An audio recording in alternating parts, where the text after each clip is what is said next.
Bonjour à tous, bienvenue sur cette nouvelle vidéo avec aujourd'hui je vais vous faire une petite vidéo de gameplay.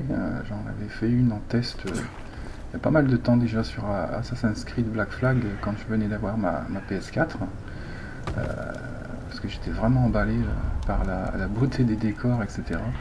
On a beau critiquer sur certains jeux la qualité des graphismes, etc. Moi je trouve que quand même c'est une console bien puissante, donc il y a de quoi faire de belles choses. Donc là on est sur Dying Light, sur PS4 hein, toujours bien sûr.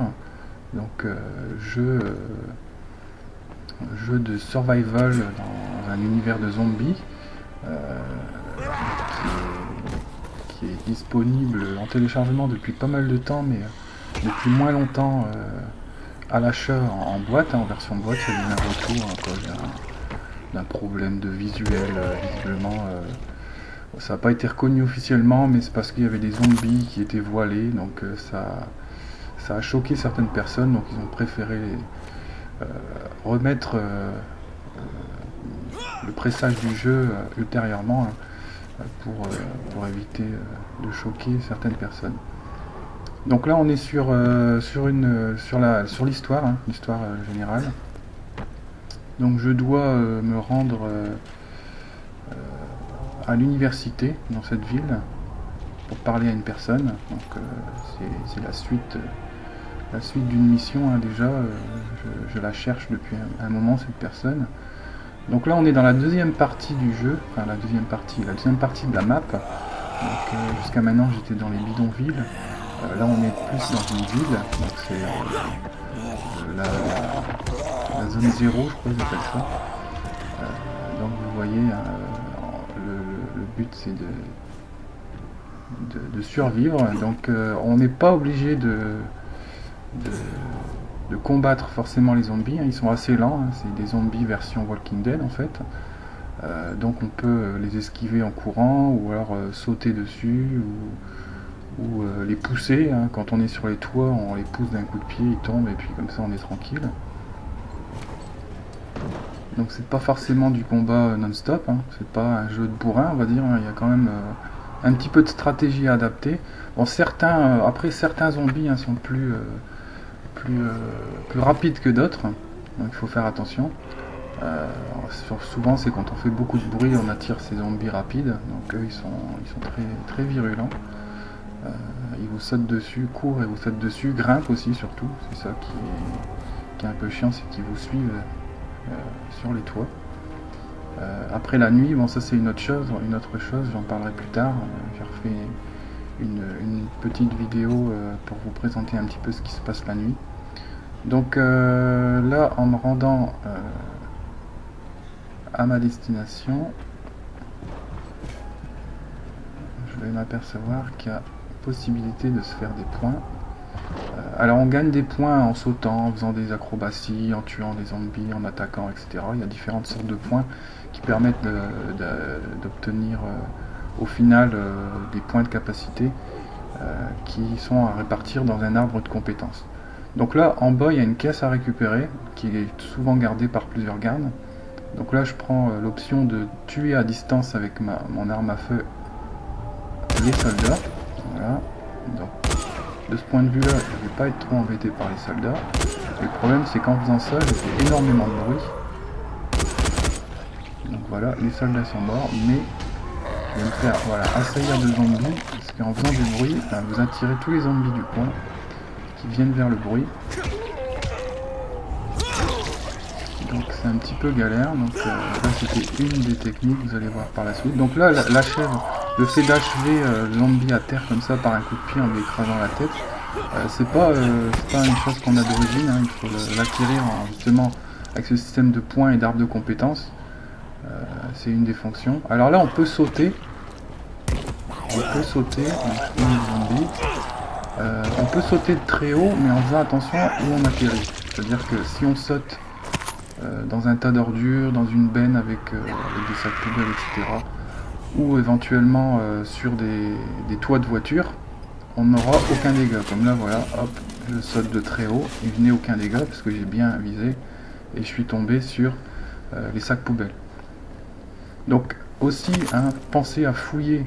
Il faut fouiller tous les cadavres, les voitures, les véhicules, les habitations, les placards, parce qu'il faut absolument récupérer tout ce qu'on peut trouver, hein, aussi bien tout ce qui est par exemple cigarettes, café, ça va vous servir. Bon là je suis mort, parce que je me suis trompé, j'avais les grenades en main, j'ai lancé une grenade donc je me suis fait exploser. Mais c'est pas grave, comme ça je vais pouvoir vous faire voir une autre technique pour approcher cette zone plus discrètement, ce qui évitera d'attirer tous les zombies. Donc quand on meurt, on réapparaît dans le point, dans la zone sécurisée la plus proche. Donc là c'était là la zone sécurisée que je venais de débloquer. Donc les zones sécurisées sont des zones où une fois que vous y rentrez, les zombies ne peuvent plus vous suivre et vous êtes en sécurité, on ne peut plus vous attaquer. Vous pouvez également y gérer votre inventaire, stocker des choses, hein, parce que autant pour tout ce qui est matière première, on va dire, pour créer les objets, ça vous pouvez en avoir à l'infini, autant tout ce qui est armes,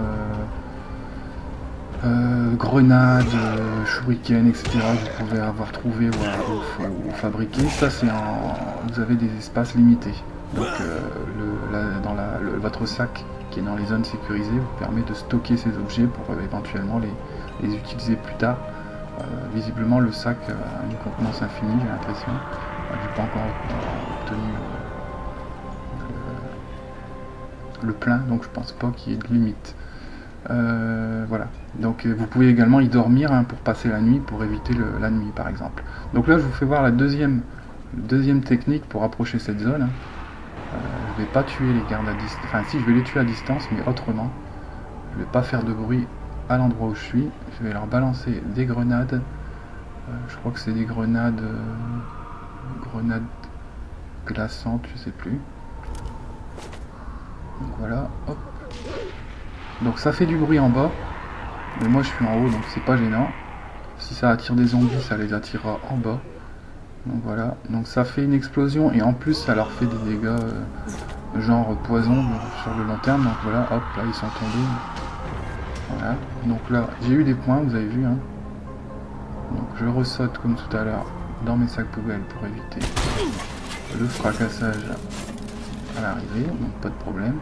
Donc ces caisses là sont très importantes aussi dans le jeu. Donc je fais gaffe parce qu'il va falloir la crocheter, donc il faut que ça gaffe qu'il n'y ait plus de zombies dans le coin. Parce que si je suis en train de crocheter pendant qu'il y a des zombies, je vais me faire attraper. Donc, là, vous voyez, on peut les repousser d'un coup de pied, les frapper. Moi après j'avais mis le coup final, l'écrasage de tête, là j'en ai plus besoin. Donc ces caisses, hein, si vous en croisez, il faut les prendre parce qu'en fait, à l'intérieur, vous allez voir, donc on va crocheter ça. Donc il y a plusieurs niveaux de crochetage, hein, plus ou moins dur. Donc il faut tourner le petit trombone du haut dans un certain sens pour pouvoir, voilà, tourner. Et quand ça bloque, il faut arrêter, sinon le truc se pète. Et on en perd un, bien sûr. Donc voilà, là je l'ai cassé. Donc quand c'est facile, bon, on peut le tourner un petit peu n'importe comment, il n'y a pas trop de précision, on va dire. Par contre, quand c'est en difficile ou en très difficile, c'est au millième de millimètre près qu'il faut tourner le petit trombone pour pouvoir trouver le bon cran pour débloquer la serrure. Voilà, donc il y a ça, il y a les caisses humanitaires, hein, et puis souvent des bijoux. Donc les bijoux, ça va vous servir à revendre dans les points, dans certaines zones sécurisées où il y a des revendeurs, etc. Donc là, ça va vous donner de l'argent, les bijoux. Et les caisses humanitaires, vous allez donner ça à l'intendant. Donc les intendants, il n'y en a pas dans toutes les zones sécurisées. Mais si vous lui donnez des caisses humanitaires, en fait, il va pouvoir vous donner des objets gratuitement, en gros. Des pièces pour fabriquer des choses, ou alors des choses pour manger, pour récupérer de la vie, ou même carrément des fois des armes. Donc c'est très important aussi de les récupérer, parce que c'est quand même des denrées rares, tout ce qui est armes, etc. dans le jeu. Donc si on peut en récupérer gratuitement, faut pas hésiter, parce que sinon c'est à acheter, et ça peut coûter très cher. Donc ce qui coûte le plus cher bien sûr dans le jeu, c'est les armes à feu, hein, et ce qui est le plus rare aussi. On en trouve généralement dans les camionnettes de police, mais qui sont en très difficile pour crocheter. les crochetages en mode très difficile, donc c'est très dur à ouvrir. Sinon, quand il y a certaines parties de l'histoire, vous combattez des espèces de soldats, hein. Il y a une milice contre laquelle vous combattez, et eux ont souvent des armes à feu, et vous pouvez en récupérer plusieurs, et puis récupérer des munitions sur eux assez facilement. Mais c'est pas toujours, on n'en croise pas dans le monde ouvert, on va dire. Donc là, voilà, je peux faire des doubles sauts sur les têtes des zombies, hein. Ça permet de les éviter et puis de s'en aller. Là, il y a aussi des pièges, on peut activer des pièges sonores, donc qui regroupent les zombies à un certain point. On peut activer aussi des pièges de véhicules, des véhicules piégés. En fait, là, ça sonne, le véhicule sonne, et quand les zombies s'approchent trop, ça explose et ça tue ceux qui sont autour. Donc il y a pas mal de choses à faire. Donc, voilà. Donc là, c'était une petite présentation rapide, hein. Donc maintenant, on va passer... je vous ai refait une petite vidéo dans la foulée pour vous faire voir un petit peu ce qui se passe la nuit. Donc voilà, donc ça c'est le mode nuit, donc à 21 h en fait. On passe en mode nuit, et là ça devient super dangereux, donc on n'est plus trop le chasseur, on est plutôt la proie. Puisque la nuit, il y a des espèces de zombies hyper sauvages qui courent extrêmement vite, et dès qu'ils vous ont vu, ils vous lâchent plus, hein. Ils vous coursent à fond, il n'y a qu'une chose à faire. C'est rare qu'on arrive à les semer, donc il faut courir jusqu'à temps qu'on trouve un point, une zone sécurisée justement, pour y rentrer, et puis là, la chasse s'arrête en fait, hein. Donc là j'en profite pour ouvrir ce petit coffre. Donc également à savoir que la nuit, tout ce qui est points, pour avoir des points de compétence est doublé. Donc c'est plus risqué. Ah là par contre c'est la première fois que j'ai ça, une batte de cricket. Donc ça doit être une arme un petit peu plus puissante. Du café, vous voyez, hein, ça je vais pouvoir le revendre. Ça va me rapporter de l'argent. Oui, donc je disais, les points de compétence, enfin les points qu'on obtient pour ensuite avoir augmenté l'XP et puis avoir des points de compétence sont doublés la nuit. Donc ça peut être intéressant de faire un petit peu une petite sortie, de faire quelques cascades, on va dire, hein, quelques figures de parcours, hein, puisque c'est un peu comme le jeu, je ne sais plus le nom, comment ça s'appelait, sur PS3. Ah, je sais plus, ça m'échappe. Enfin, c'était un jeu comme ça où on pouvait grimper sur les toits, etc. Et donc c'est un peu dans ce mode-là. Plus vous faites de figures, plus vous marquez de points dans certaines catégories. Et la nuit, c'est doublé, donc c'est plus intéressant. Donc des fois, c'est pas mal d'essayer de rester dans une zone pas trop éloignée d'une zone sécurisée, d'essayer de se faire courser en fait, et puis de s'échapper. Parce que quand on s'échappe d'une poursuite, ah là je suis tombé, ça va mal finir pour moi je pense. En plus, ça a l'air d'être une cour fermée, je suis mal barré. Donc oui, donc quand on s'échappe d'une poursuite, on marque beaucoup plus de points. Ou quand on sort simplement la nuit, qu'on rentre dans une zone sécurisée et qu'on dort jusqu'au matin, là aussi on récupère tous les points qu'on a gagnés. Donc là, une petite technique, je me mets sur un pylône, dès qu'il monte, je peux utiliser ma touche là pour les fracasser avec un coup de pied. Donc pour l'instant c'est des zombies normaux, pardon. Voilà, donc hop, là ils font pas un plus dès qu'ils montent. Le problème c'est que je vais avoir plusieurs zombies furieux là, qui vont me tomber dessus dans quelques secondes. Voilà, on va faire un pli. Voilà, donc eux, vous voyez, hein, ils sont un peu à la mode Resident Evil. Là. Ils sont très durs à tuer, hein, il faut vraiment les frapper beaucoup de fois. Voilà, un coup de pied, ça ne suffit pas. En plus, quand on frappe avec une arme, on s'essouffle. Hein. Si on fait pas de pause entre deux, on perd son souffle. Après, il y a moyen de créer des boosters, mais voilà, je me fais brûler par un zombie en feu. On va essayer de m'échapper, mais dessus, sera fatal, je pense. Je ne sais plus trop où il faut que je grimpe pour récupérer. Pour arriver à la zone sécurisée. Elle est pas loin, elle est juste au-dessus, je crois. Mais il faut que je trouve une prise pour pouvoir grimper. Là, c'est trop haut. Allez, je suis mort dans quelques secondes. Et voilà, je suis mort. Vous êtes mort. Donc là des fois, c'est marqué vous avez perdu, je sais pas, par exemple 600 points de survie. Donc si on est mort, on perd les points de survie qu'on avait emmagasinés juste avant. Donc là, je suis revenu, comme j'étais proche de la zone sécurisée, je suis revenu dedans, après être mort. Hein. Donc par exemple dans cette zone sécurisée, là, c'est un genre de camp de base. Donc là on peut trouver des boutiques pour acheter des choses ou revendre des choses. On peut aussi trouver l'intendant pour lui ramener des caisses ou récupérer les objets qu'il a trouvés dans les caisses. On peut faire son inventaire dans sa chambre, on peut dormir jusqu'au matin. Donc là je vais refaire une petite sortie pour faire voir comment on peut emmagasiner quelques points d'XP. Je vais pas trop traîner, je vais faire un peu de visite des toits sans trop prendre de risques et puis je vais rentrer au camp de base. Donc ça c'est une lampe UV. Ça peut servir contre justement les monstres tout à l'heure, les espèces de monstres super rapides. Quand vous lui flashez un coup d'UV dans la tronche, ça le ralentit un petit peu en fait.